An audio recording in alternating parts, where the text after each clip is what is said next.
able to read anything that anyone set in front of you. Mm-hmm. I don't want it to be where you signing a piece of paper or doing anything without knowing what you're signing or what you signed to do. You have to be able to read. Yeah, anybody can tell you anything, but for you to be able to do it yourself is a great, great motivator. It'll push you further to want to do more things. In that fame, that boxing fame that you were in, how did you deal with that, being in that celebrity type figure, being around the individuals, being, the money that was being made? Well, it was wonderful making that money, but at the same time, I was not making as much as Buster Douglas or Mike Tyson or Tim Witherspoon. And I used to let the guys know that money ain't everything. I mean, the money that I received from my training and what Don King give us, you take it. When I first started with Mike Tyson, I fought Jerry Cooney heavyweight in Atlantic City.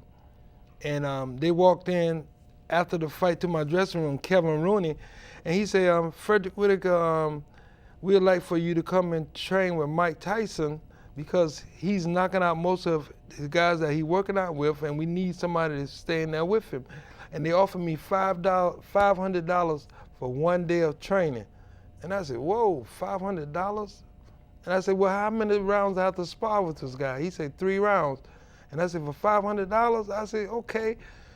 But when I left, they was offering me $3,000 a week to train with Mike because I stood toe-to-toe with him for 3 rounds because I was in good shape. I was the best that I can be because here it is that I'm training with this guy, and if I'm not careful, he was gonna knock me out, and I wasn't gonna be knocked out in the gym. But it was awesome. It was awesome. So for 5 years, $3,000 a week, it sounded much better than not receiving anything. Correct. And that's what I did, and that was my goal, to do this and be one of the best sparring partners, if that's what they, everybody used to call a sparring partner. But I don't consider myself a sparring partner. I consider myself, I benefited the heavyweight champion of the world, so that made me a world champion. As you look back through that time frame, what advice would you give the up-and-coming boxers of some of the mistakes that you probably made that you probably regret making? Well, that was the trust and believe in God, that anything that you ask God to do and for, he would give it to you. But if you don't handle it in the right perspective, he would take it away. And you got to train harder, train. There's nothing more important than conditioning, because you take it, I'm 240 pounds. When I was 21, I was 221 pounds. I'm 20 pounds heavier than at 54, I'm 20 pounds heavier than when I was 21. And that means I conditioned myself. I trained. And there's nothing greater than being in condition, because at any time, at any moment, when somebody say, we need you, we want you to come here, you was in shape. You was motivated, because being in shape, it gives you a great feeling of, I can achieve anything that I want to achieve because I'm in shape. And that's conditioning. You got to conditioning your body, because that goes along with your mind. Because if your body is in shape, mentally, you're going to feel great about yourself. And that was one of my greatest goals, knowing that everything that I strive to do came out positive. And I try to stay away from the street. The street wasn't one of my T's. My thing was stay in the house, go in the gym, or go to work. Other than that, the streets is not one of my greatest things to be. places to be. I know right now we see like Mayweather, how he handles, he's flashy type of boxer. He's spending that money, he's doing this and all that. Is that lifestyle really how it's like? Yeah, when you got money. Yeah, yeah, when you got money. But one of the good things was, as we talk, when we out in Vegas and stuff, and I'm able to walk in the stores and pick out a $700 Imani suit, or $1,000 Imani suit, or some Bally shoes, I feel great about that because I know I earned the money the right way, the proper way. No one gave it to me. I earned it by getting in the ring with these guys. And I was able to go and get what I want. But when you're not able to go out and do things, you find yourself doing things out of character, like robbing, stealing, and doing all these negative things. And negative don't have no business in what you're trying to do positive. And that's what I teach the kids. Quarter, nickel, dimes, penny is monetary changes. But one penny can make a change in kids' lives. So with your change and our change, we can make a change in kids' lives. And that's what it is. It's all about giving back to what you got and doing for others. Because that's most important. When you do for others, you feel good about it. When you're just sitting there with all this money, and like Mayweather, he's very, excuse me, what you say, arrogant about spending his money, and he walk around and with $1 million on a daily basis, have one of his friends carrying $1 million with him.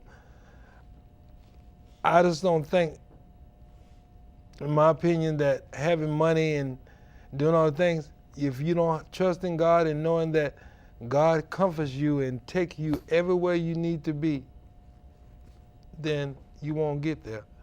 It's all about God and knowing who you are and where you come from. It makes it better for you in the long run because you know for a fact that it's going to be all right. It's going to be all right. It's going to be all right. In your youth program that you have, how long do they normally stay in your program, and what's their expectation? What do you expect from them? Okay. My expectation is, like I was saying, I take the youngest kids in my gym who's like 7, 8, 9 years old, and I have them being in charge of the exercise and the jumping ropes, and the guys saying, "Yo, coach, why is this young guy telling us how many rounds we need to jump rope?" Because if you can't listen to a kid, how would it be for you listening to me? I want you to be able to understand and deal with any age of a person and all enough to achieve a goal. Because this kid is 8 years old and you're not able to listen to him because you're 15, I'm thinking that sometime you won't be able to listen to me, and I'm 50. Correct. I want you to be able to listen to everybody, because everybody that we meet, everybody that we come involved with in life has a purpose of us being in your life.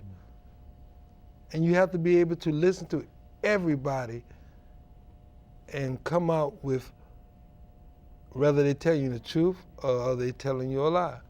Whether they are going to benefit you or they're going to not benefit you.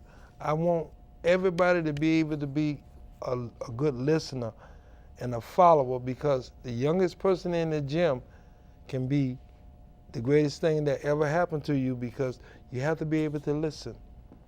You have to be able to listen. Because if you can listen to what you're being told and do what you're being told, it makes you a better and a more stronger fighter. Fred, I know you talked about your father, but as far as the rest of your family, how did they inspire you? Okay, you take my oldest brother, is Thomas Whitaker. He's a retired military guy after 27 years, and he was a great football player for John T. Hoggett High in Wilmington, and he was one of the best running backs of his times. And back in '74, in the last game that was going to the state championship, he had his ACL. Okay. Yes. His ACL was torn in the football game in the last play of the season, and his goal was to be one of the great running backs of his era. I followed him, and I seen him, get hurt, and it was like, wow, he was still strong because he was always there in my corner, regardless of how bad, he felt, his sickness of his leg being broke, his ACL being torn. He always encouraged me, regardless to what it is, you got to keep going. You got to keep going. I had a brother named Fred Whitaker. He was a track runner in Wilmington.